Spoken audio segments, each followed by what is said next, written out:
నాన్న, నువ్వు అమ్మని ప్రేమతో చూసుకుంటూ రెస్పెక్ట్ ఇస్తూ కొట్టడం కాదు కదా, కనీసం తిట్టడం కూడా మేము ఏనాడు చూడలేదు. చెప్పాలంటే మీ జనరేషన్ కపుల్స్ అందరు సూపర్ నాన్న.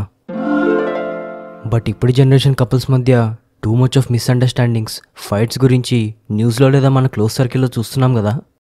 మరి వాళ్ళు మీలా ఎందుకు ఉండలేకపోతున్నారు?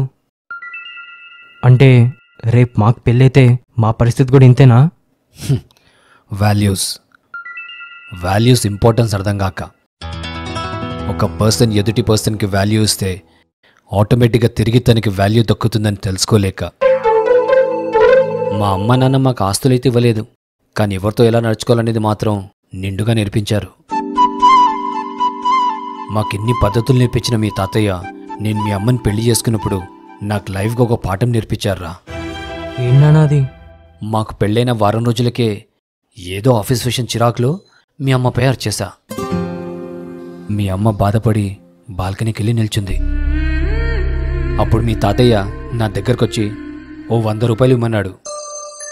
నేను పర్సులో నుంచి తీసి తనకివ్వబోతుంటే ఆ నోట్ని నా చేతులతో నలిపి పారేయమన్నాడు. అదేంటి నాన్న, డబ్బు లక్ష్మీ రూపం, నేను అలా చేయలేను అని నేనన్న మాటలకి మీ తాతయ్య ఏమన్నాడో తెలుసా? ఏమన్నారు?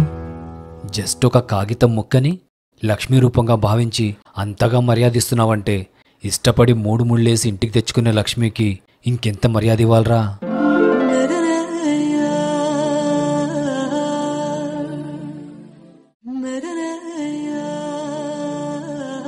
ఇంకా ఆ రోజు నుంచి మీ అమ్మకి వాల్యూ ఇచ్చా, రిటర్న్లో తనతో వాల్యూ తీసుకున్నా. అయితే ఇక్కడ ముందు ఎవరు వాల్యూ ఇస్తున్నారని కాకుండా ఈ స్ట్రాటజీ ఇద్దరికి వర్తిస్తుంది.